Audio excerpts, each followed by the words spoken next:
Gumball Watterson is the definition of a criminal psychopath. The kid belongs in Guantanamo Bay level security. Don't believe me? Let's start things off strong with the Saint, with what may be the most criminal thing Gumball has ever done. What's the surprise? I can barely contain myself. I sold your parents. What? Alan, you may want to sit down. If you can, that is. The episode starts with Gumball and Darwin in the library, not doing schoolwork, of course. Gumball, as you'd expect, is breaking the rules, bringing in a bag of chips and even some grape soda, and generally just being noisy and obnoxious. As proof, You're not allowed to bring food into the library. Oh no! What would happen if I spilled it? Gumball just loves tempting fate, doesn't he? Sure enough, Gumball spills his drink at the computer, causing it to burst into flames. Geez, you can add arson to this guy's criminal history. Or would this be more like destruction of school property? Both, probably. Gumball tries to put the fire out, only making the problem worse, making even more loud noises, which finally attracts the attention of the librarian, who comes sprinting towards them like a demon from hell, ready to punch the both of them when... It was I. Dude, why?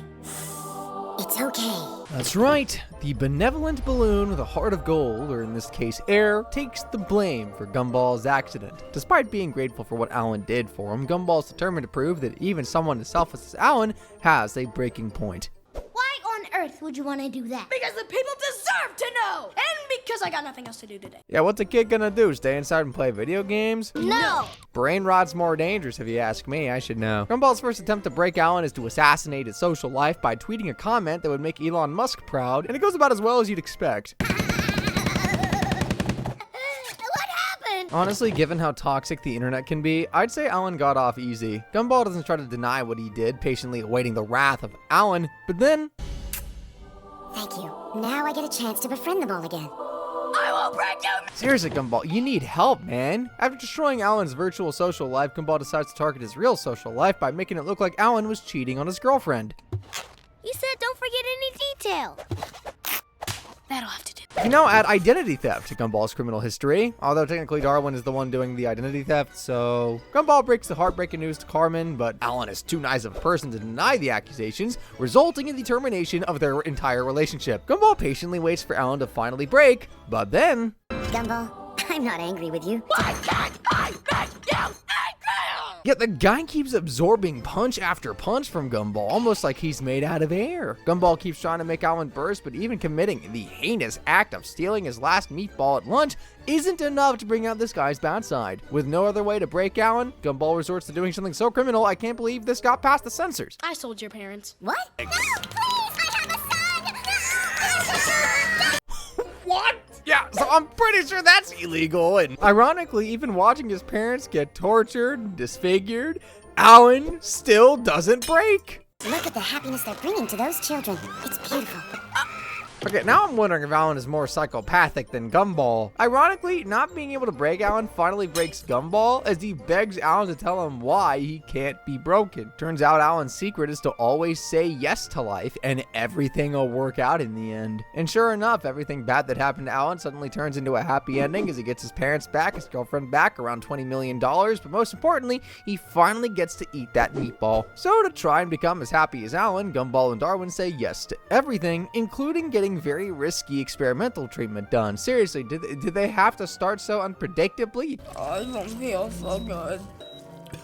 I mean, when you sign up to be Cronenberged, chances are you're gonna get Cronenberged. Signing up for a Save the Pigeons protest doesn't go too well either, with the boys ending up skydiving face first on the concrete for their troubles. Their yesing pays off though when they decide to help someone dying on the street, thinking about the possibility that he will reward them handsomely for their good deeds. Shockingly, it actually finally pays off for them as they live like kings with jetpacks, but despite being rewarded for being good, Gumball still ain't happy.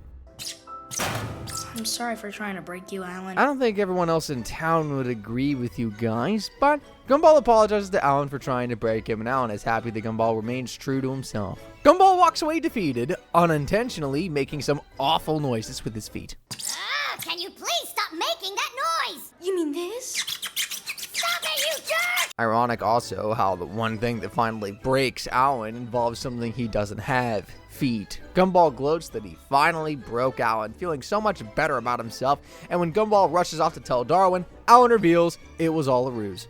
Whatever makes you happy. happy, my friend. Now, I'm sure encouraging the psychopath to remain true to his psychopathic ways isn't a good lesson, Alan. Kidnapping and torture are nothing compared to what Gumball has up his crooked sleeve in The Flower. You mean I'm not wearing handcuffs? Of course not. Well, then good luck finding me in Mexico.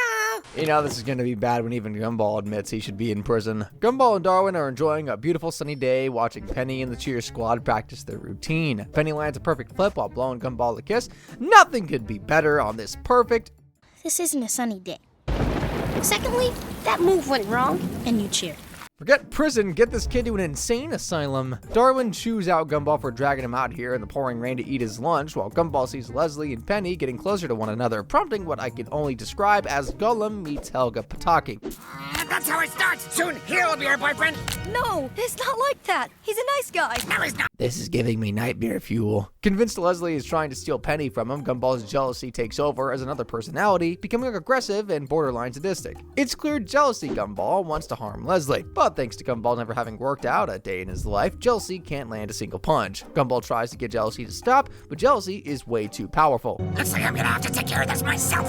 Wow. I know. I've never seen him like this before. Yeah, somehow I find that hard to believe. Jealousy tries to frame Leslie into stealing a random trophy from the hallway trophy case. Naturally, no one's buying it, with him ditching the scene and leaving normal Gumball to clean up the mess once everyone catches on. Leslie demands Gumball open his locker to reveal the crowbar Jealousy used to steal the trophy, and despite Jealousy's warnings, Gumball opens the locker. At least there's no crow. Let's see, clear conspiracy to commit murder alongside theft and vandalism. I'd say it could be sent away right now if anyone wanted to press charges. I mean, I'm not the voice of a law and punishment YouTube channel or anything. In the principal's office, Penny makes Gumball apologize to Leslie. Gumball wants to, but he's afraid that he'll beat them up again.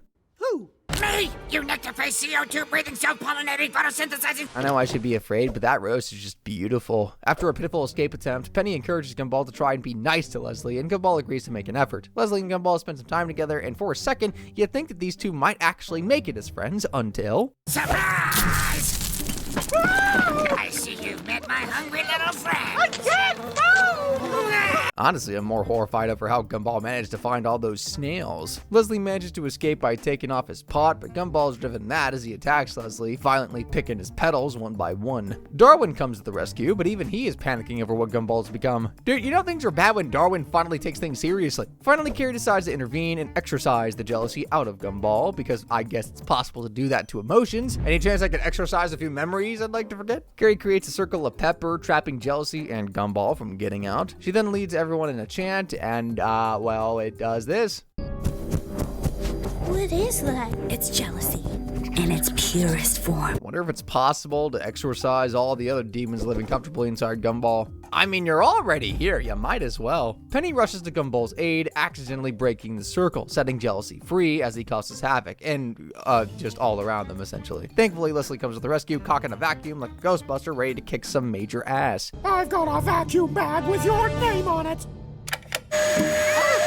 I mean, you gotta be careful ghostbusting when your friend is a ghost. Jealousy retaliates by possessing everyone and making them envy what they've already wanted. Although Darwin's the only one who's happy with his life right about now, he and Alan should spend more time together. Jealousy threatens to blow himself up unless Gumball takes him back, and Gumball begs Penny to break up with Leslie. We're not dating, we're cousins! Did you just say he was your cousin?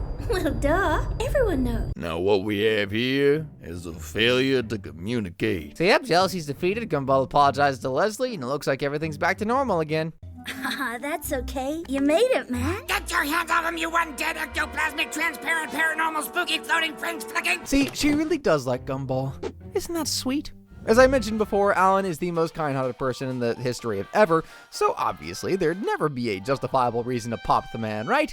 Well, in the vision, Gumball begs to differ. What would you do if you had the chance to stop the worst dictator the world has ever seen while he was still a kid? You mean... Plotting the brutal murder of their classmate. Just kids being kids, right? The episode begins with Gumball and Darwin getting dressed in their school's locker room, and then to avoid seeing each other naked, which definitely hasn't happened already, they engage in locker room anti-peripheral vision. But instead of putting his clothes on, Gumball puts something else on. What? You look like a cross between a 90s R&B diva and a pork roast. Darwin back at it again with the sickest of burns. After one more failed attempt, the boys realize that they've been going through someone else's bag, which means Gumball has nothing else to wear. I guess you're gonna have to wear that bag, Gumball. Dude, maybe you should have worn that bag a little lower down. Oh, frick, that's not what I meant. You can now add public indecency to Gumball's crimes. Oh, and also murder. Returning home, the boys figure out that the bag belongs to Alan. Kinda shocked the literal piece of string didn't give that away. They also find a USB containing all of Alan's personal files, including a love poem for Carmen, some romantic photos of the two of them, and My Vision by Alan Keene. A manifesto on how I will gain the power I need to purge Elmore Junior High of its greatest problem? What? ho, it's always the people you least expect. They read Alan's manifesto, which entails his plan to become school president so he can purge the school of its greatest problem, sadness. That doesn't sound so bad. By forcibly sending sad people to happy camps.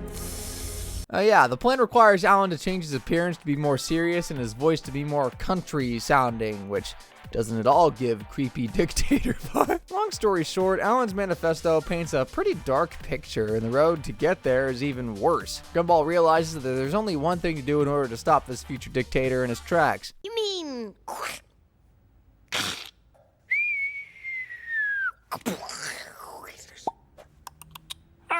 This goes on for quite some time. Boy, these kids really think of clever ways to assassinate people. It's practically second nature for them at this point. Left with no other option, Gumball and Darwin must kill Alan before he takes over the world. Shouldn't be too hard to pop a balloon, right? Well, it turns out it's a lot harder than it looks.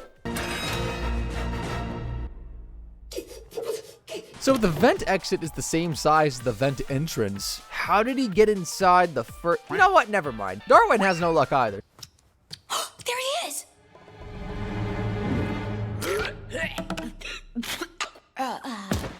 I mean, it's a good idea to take a deep breath and shoot a gun, just not when you're using a frackin' blowgun. Gumball tries again, doing everything in his power to not lose him in the crowd before finally... Goodbye, Alan. No!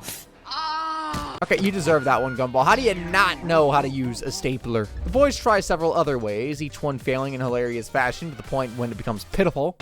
Oh, why can't I do it? Maybe it's your conscience. Weird. It's never been an issue before. You mean all this time Gumball actually had a morally good voice out of the hundreds living inside his head rent-free? Owen wants to know what's going on, and Gumball tells him that they know everything about his little manifesto to purge the school. What do you mean? I want to become school president so I can help those students who feel a bit down and offer them a chance to go to the lake camp at weekends. Oh, right. To be fair, it's pretty easy to assume everything and everyone has some sort of evil intention when you have them yourself. They all have a good laugh about how silly they've all been, and Gumball and Darwin leave Alan alone, which prompts Alan to begin a new manifesto on how to eradicate sadness across the globe.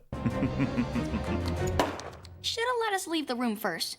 And just like that, Alan was assassinated by Gumball, even though he comes back later on as if nothing ever happened to him. Not all of Gumball's crimes have a slow comeuppance. Sometimes karma takes the express lane, as we see in Season 1's The Prank. I'm gonna prank you. And we have a psychotic Richard. This could only end well. So it all begins with Gumball and Darwin enjoying a peaceful breakfast until Richard, aka I mentally peaked at age 7, decides to jumpstart his morning by traumatizing his children. So when Gumball asks him to pass the sugar, you can already guess where this is going.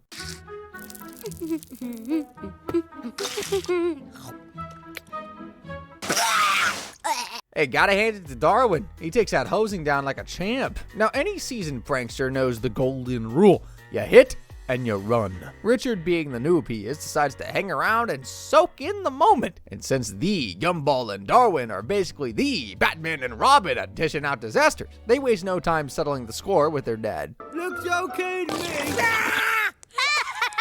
What'd you do that for? Still not content with a little payback, Gumball and Darwin decide to do what they do best, escalate. And by escalate, I mean spend every waking hour putting their dad through literal hell. First, they trick Richard into listening to a fake how to prank tape that they themselves recorded. One step leads to another, and before Richard knows it, he's on the roof, stripped down to his underwear, and I'm a ballerina. I'm a ballerina. I'm a ballerina. I'm a ballerina. one of those characters you watch after a failed exam. You know, just for the confidence boost. Richard, of course, tries to get back at his kids, which opens him up to their next prank. He falls asleep while plotting his revenge, and since patricide is not off the menu, Gumball and Darwin load Richard on a raft, push him into the river, and send him out to sea. Do you think he'll be mad, Gumball? Nah, it's just a small, harmless prank. Yeah, remind me not to have kids, like, ever. Now fed up with being the butt of a never-ending joke, Richard sets up one last prank, which, due to his obvious lack of pranking skills, involves the classic bucket over the door trick. Gumball and Darwin see it from a mile off, shocker, and somehow manage to pull the old switcheroo on their old man. Through the door!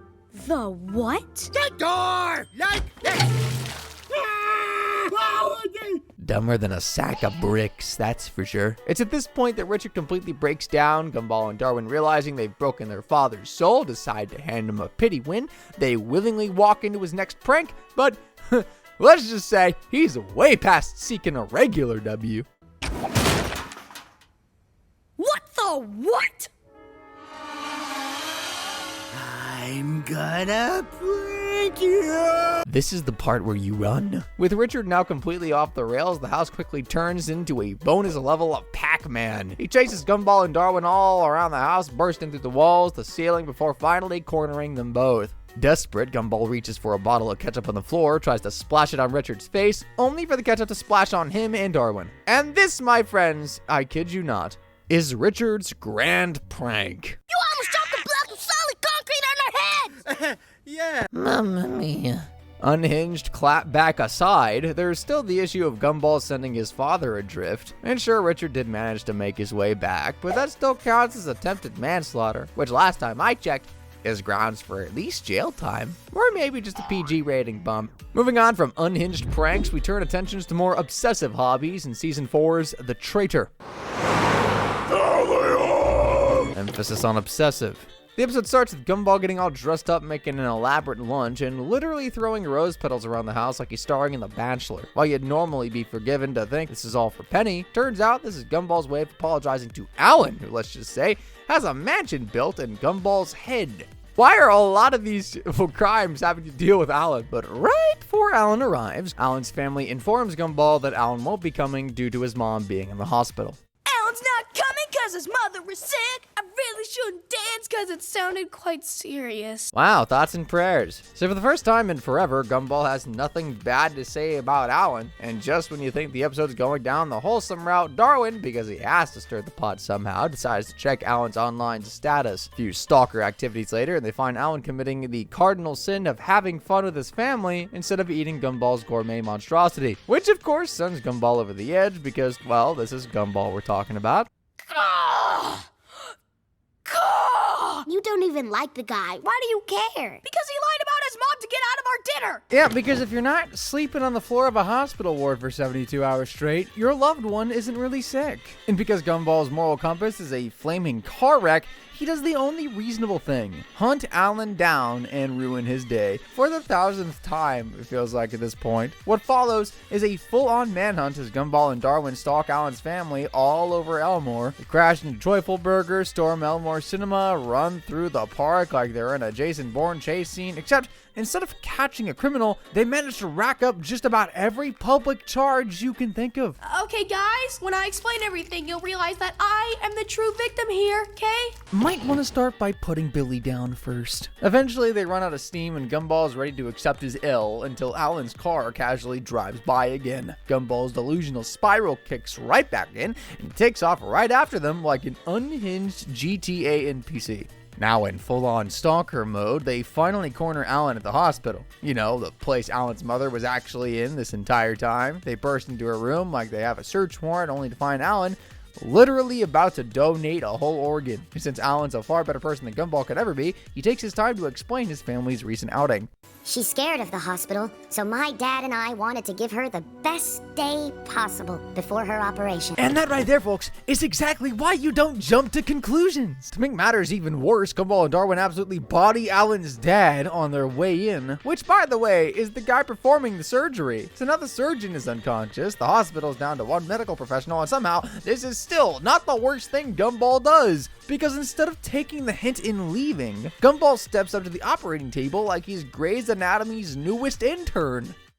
Seriously, there's medically qualified professionals all over.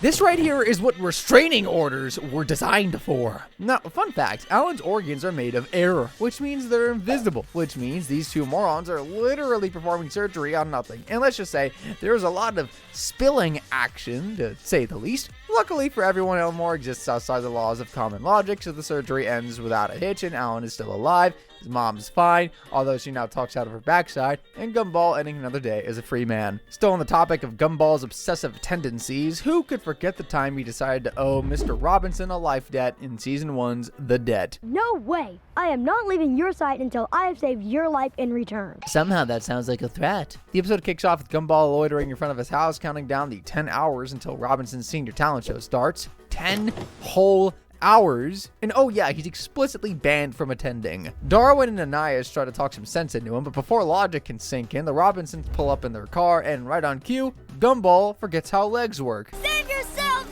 It's too late for me! Just get over here on the sidewalk, dude. Please remember me, guys, so I'll always be alive in your heart. Here I thought I was dramatic. After a few honks and some very choice words, Mr. Robinson ends up stopping the car right in front of Gumball, and that's all it takes for Gumball to rewrite reality into believing that Mr. Robinson just saved his life. He jumps onto Mr. Robinson's windshield like a feral raccoon, promising to one day pay back the favor. He starts stalking Mr. Robinson like he's in a low-budget Taken remake, looking for the perfect moment to save his life, which would be heartwarming if he wasn't actively making things worse. There. Safely out of the way. Case in point. Exhausted from the onslaught of stupidity, Mr. Robinson heads to a store to grab a drink and warm up his vocal cords, but because life hates him, Gumball mistakes his throat clearing for choking and performs the Heimlich maneuver. Except there's no actual choking hazard, so instead his heart gets ejected from his actual body. That's my heart. Elmore has either got the dumbest citizens alive, or restraining orders are strictly forbidden in this town. I don't know. Then because Mr. Robinson is determined to salvage what's left of his sanity, he heads to a tanning salon, self-care. But Gumball shows up again, takes one look at him in a tanning bed, and immediately assumes the worst. Mr. Robinson! Oh no, I'm too late! Unfortunately for Mr. Robinson, Gumball is one persistent lunatic. So he grabs a defibrillator and just starts electrocuting the hell out of poor Mr. Robinson. Somehow the man manages to survive the attack and crawl out of the tanning bed. He ditches Gumball and makes it home, only to find Gumball waiting at his very doorstep, armed and ready with his latest safety measure. Welcome home, Mr. Robinson. I booby-trapped your front door. Yeah, I think we can all see where this one's going. Pretty much by the time Gumball is done showcasing his booby trap, Mr. Robinson is one more freak incident from losing his sanity. He begs Gumball to leave him alone, and somehow Gumball actually listens. But, it's Gumball. So, of course, that's not the end of everything. Darwin and Ananias, who live to enable chaos, decide to help by throwing in a fake assassination note warning that someone is out to get Mr. Robinson. Assassinated at the talent show? This is terrible! And just like that, we're back in delusional country, population Gumball. Now, the tricky thing about faking assassinations is knowing when to stop, and since this is Gumball we're talking about, safety goes out the window in favor of multiple falling sandbags. Somehow, amidst all this chaos, Mr. Robinson actually pulls off a decent performance. But just as he nails the final note, a massive stage light starts to fall, cue the dramatic slow motion, and against all odds, Gumball actually manages to shove Mr. Robinson out of the way just in the nick of time. Oh my gosh. You really did save my life. And that, folks, is why you don't throw out broken clocks. The episode almost ends on a wholesome note. Mr. Robinson survived, the audience cheers, and it seems like we might actually get a happy ending. I love you. You put me where I am today. Thank you so much. Yeah, or maybe not. As for Gumball, well, I guess all he did wasn't that bad. Who hasn't stalked their neighbors, sent them into cardiac arrest, electrocuted them, booby-trapped their house, nearly sabotaged the talent show, and technically got them crushed on stage? You know what, on second thought, jail immediately. Still, one could argue that Mr. Robinson got off easy, at least compared to Gumball's next victim in Season 6's The Future. Gumball. Rob! Now we have a showdown. Good luck to that other guy. We see the episode kicking off in the dead of night, and because nothing good ever happens after 2 a.m., we see Banana Barbara painting a psychic horror vision of her own kidnapping, which is about as standard as it gets in the amazing world of Gumball. Somewhere in that painting is a dark figure standing behind her. Before she has time to process what it means, Rob appears behind her, doing his best Michael Myers impression. And by that, I mean he straight up kidnaps her. From there, the episode skips to 1 week later with Banana panicking about his missing mom, and instead of, calling the cops or an adult, he asks Gumball and Darwin for help, which honestly, is like eating a gas station burrito while treating indigestion. Banana Barbara? 20% off because she's past her best? That's my mom you're talking about. I hate myself for laughing at that. Anyway, with the missing posters not working, a big shocker there, the trio decided it's time for some field work, which considering Gumball is involved, would most likely involve something pretty dumb. And boy, did we not have to wait a single second for that, as Gumball comes up with a brilliant idea to think like Barbara. As she is unpredictable and weird, the only way to find her is to think like her, which is just a fancy way of saying shed a few brain cells.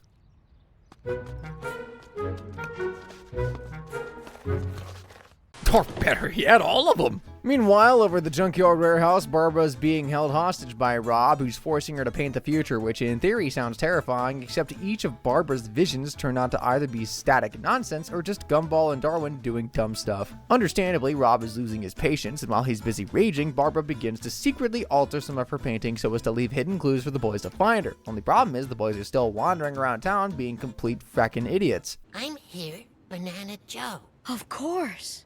Barbara must be inside this wall. Well, it was nice knowing you, Barbara. Thankfully, she catches on quick and realizes the only way she's getting out of this alive is by doing the job herself. So in a big brain moment, she paints a portal to teleport Gumball and the others straight into the warehouse, which is a great plan. But it would have been even greater if she had just done this an hour ago. So now they're all trapped in the warehouse together, which is a perfect spot for a final showdown. Rob uses Barbara's paintings to rewrite reality, attacking Gumball and his pals with everything but the kitchen sink.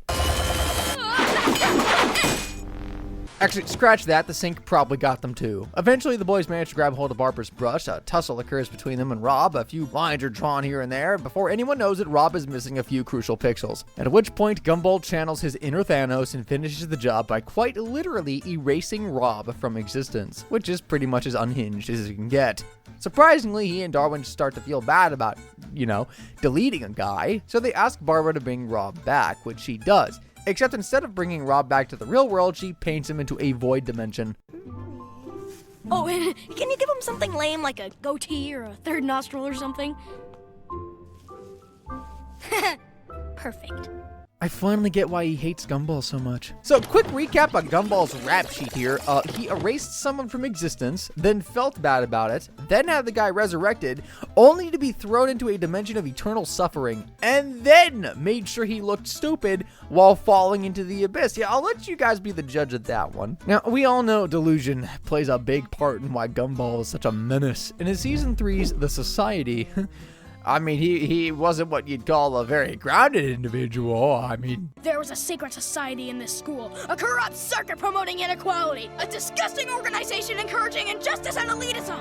Might as well just start a podcast while you're at it. The episode kicks off with the auditions for the school play because every school needs at least one overworked drama teacher slowly losing their will to live, and in this case, that's Mr. Small. And as if his job wasn't any more difficult, Gumball, being himself, shows up in a full Robin Hood outfit prepared to deliver an Oscar-worthy performance. Spoiler, it's not that Oscar-worthy. Well, maybe these days. This play needs more action. What do you think an audience would rather watch? A load of people going, or me going, it belongs in a museum! Last time I checked, Robin Hood wasn't out here stealing ancient artifacts. After completely bombing his audition, Gumball decides to turn on Mr. Small instead. He accuses Mr. Small of rigging the system and excluding Darwin, who isn't complaining, by the way. And when that proves ineffective at guilt-tripping the man, Gumball loads up his bowstring and goes to town.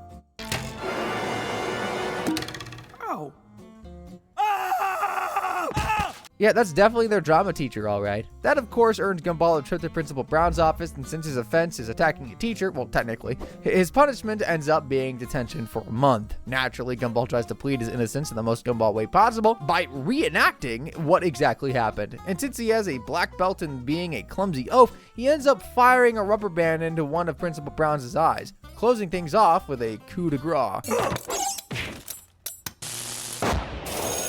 Let's make it 3 months detention. Know what they say, one often meets his destiny on the road he takes to avoid it. Cursing his luck, Gumball hits the schoolyard ranting about how the universe is against him, and by the universe, he means a vending machine, because apparently his chips getting stuck is the proof that there is a secret society working against him. Then, in the biggest middle finger from fate, all the snacks fall out, and Tobias takes them all for free. And that's it. That's his villain origin story. I thought for a second it might be my fault, but the evidence is overwhelming. There was a secret society in this school. I gotta hand to the kid, no one does mental gymnastics like he can. Now fully convinced that the school is controlled by a secret society, Gumball begins his quest to root them out, which in typical Gumball fashion involves harassing Principal Brown with an exclusive secret handshake, flooding the school by setting off the sprinklers. Oh, and of course, destroying the entire library like he's playing dominoes. After watching Gumball terrorize students and teachers alike, a group of fed-up victims corner Darwin and demand answers. Darwin, exhausted, explains that Gumball won't stop his rampage until he finds this secret society, and since reasoning with him is pointless, they decide to fake one just to shut him up. Welcome to the super secret, powerful, big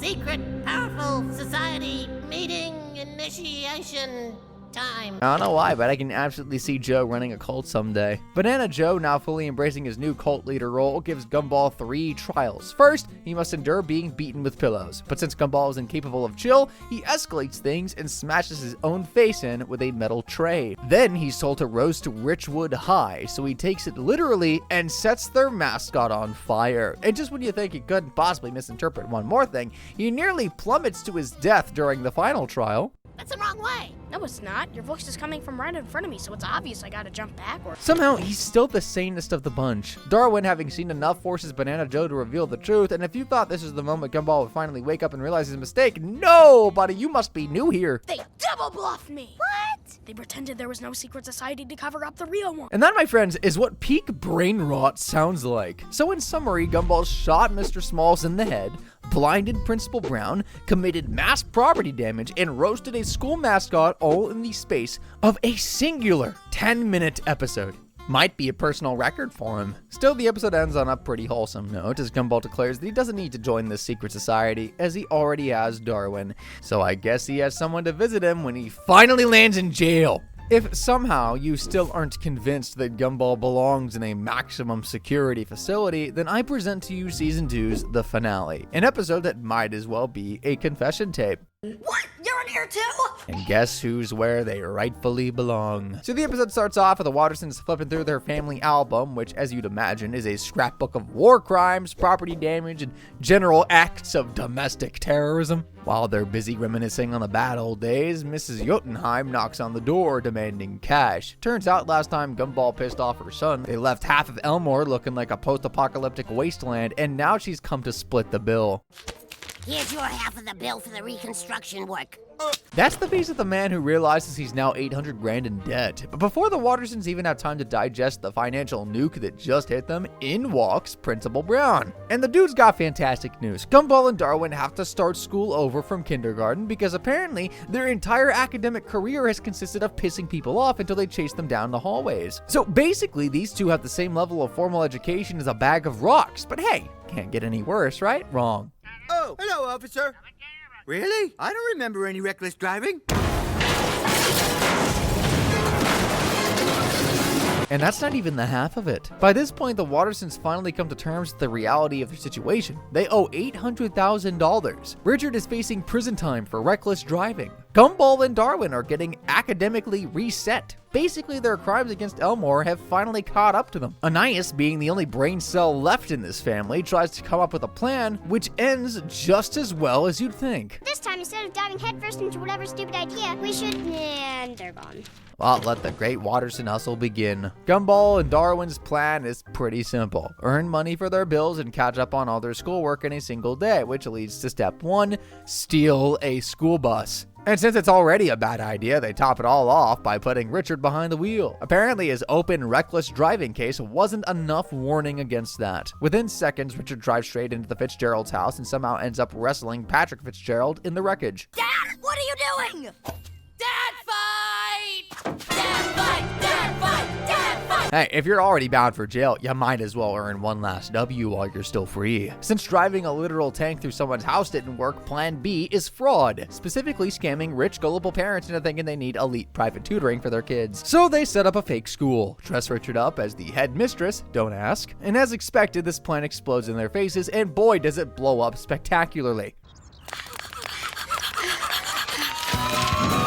Meanwhile, over on the less illegal side of things, Nicole and Anais try to plead their case to the Justice Department, and after flipping through what can only be described as a library of criminal charges, Mrs. Miller gives them some brilliant legal advice. Well, I suppose you could go and apologize to everyone on this list to get them to drop the charges and forget about the millions of dollars you owe them. Great!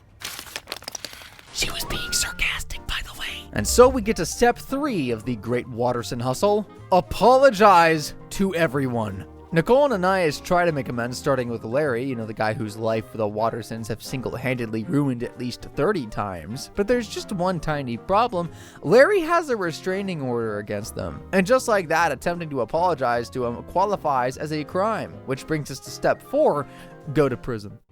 Wattersons, you're free! Yes! To remain silent, otherwise no dinner tonight! Considering all they've done in this episode alone, they most definitely deserved that. And while any normal family would take this moment to reflect on their mistakes, this is the Wattersons we're talking about. One classic Gumball MC speech later, and they come up with their final plan: make everything worse. Because what could possibly go wrong from making things even worse? Through some creative and deeply painful problem solving at Richard's expense, the family escapes jail. From there, they go on one final crime spree. Gumball and Darwin go to town wrecking their school, Richard microwaves Kenneth, basically freeing him, and Nicole insults Hector's mom to their face. Naturally, Hector goes full kaiju rampage. Kenneth, now a Godzilla tier abomination, joins in with the resulting collision, something out of a Godzilla movie. Copyright much? At this point, the Wattersons have finally pissed off every single living soul in Elmore, officially, in a single day. And just when they think they're safe at home, a literal mob is waiting for them. Right before they're about to meet their violent end, Gumball has one last realization. The only thing that can save us is reality being completely reset by some kind of magic device! You've heard of plot armor, but now we have Gumball breaking the fourth wall to save his own ass armor. Well, that's all for today. But if you're still wondering how crazy things can get in the realm of cartoons, feel free to check out this other video. Thanks for watching.